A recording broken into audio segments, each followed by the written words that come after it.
og hér eru fulltrúar frá litlu fyrirtækjunum sem fá nafnbótina fyrirtæki ársins, fulltrúar frá þeim öllum nema einu reyndar. Kannski að spyrja ykkur, hefur þetta mikla þýðingu til dæmis fyrir þitt fyrirtæki? Að sjálfsögðu. Það hefur rosa mikla þýðingu og í rauninni starfsfólkið er mannauðurinn. Já, líka. Leggur mikið upp úr því að ná þessu? Ég elska starfsfólkið mitt og fyrirtækið mitt er starfsfólkið mitt. Já, hvað er með ykkur? Já, fyrir okkur þá skiptir þetta mjög miklu máli og bara mínir frábæru samstarfsfélagar í fyrirtækinu, við erum mjög ánægð með þetta. Þessi við gengum í gegnum mikla breytingar núna svona síðustu 12 mánuðum, fluttum fyrirtækið og fengum alveg rosalega góða bara starfsmanna aðstöðu og starfsandan er það góður að þetta skiptir rosalega miklu máli til framtíðar.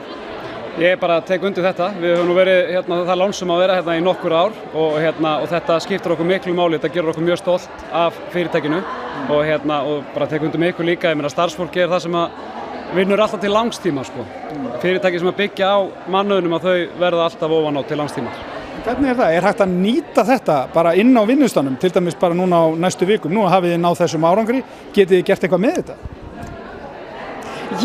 Ég ætla að veita að þær voru allar og allir sem vinna hjá mér brjálæðislega stoltir í dag og ég vissum að þetta eflir starfsandann. Ég er alveg klár á því. Líka til að bara viðhalda þessum titli sko. Við áttum alveg vona á því að skora hátt núna í þessari könnun, kannski ekki alveg vera með bara meðal hæstu einkunn sko. En þannig að þetta skiptir gríðarlega miklu máli bara fyrir starfsandan og hópinn í heild sína. Þannig að við ætlum að bera titilinn vel sko og gera enn betur á næsta ári.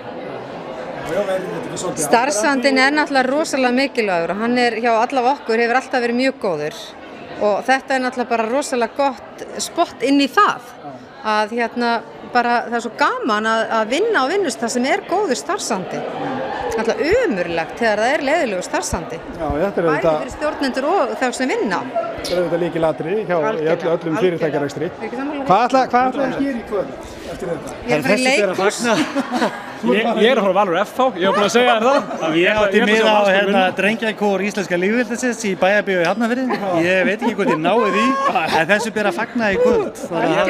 Stúkunni En við ætlum að fara á grillmarkaði.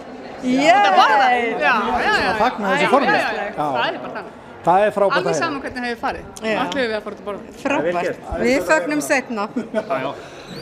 Takk fyrir og til hamingju með þetta. Takk kærlega fyrir. Takk fyrir okkur. Takk fyrir okkur.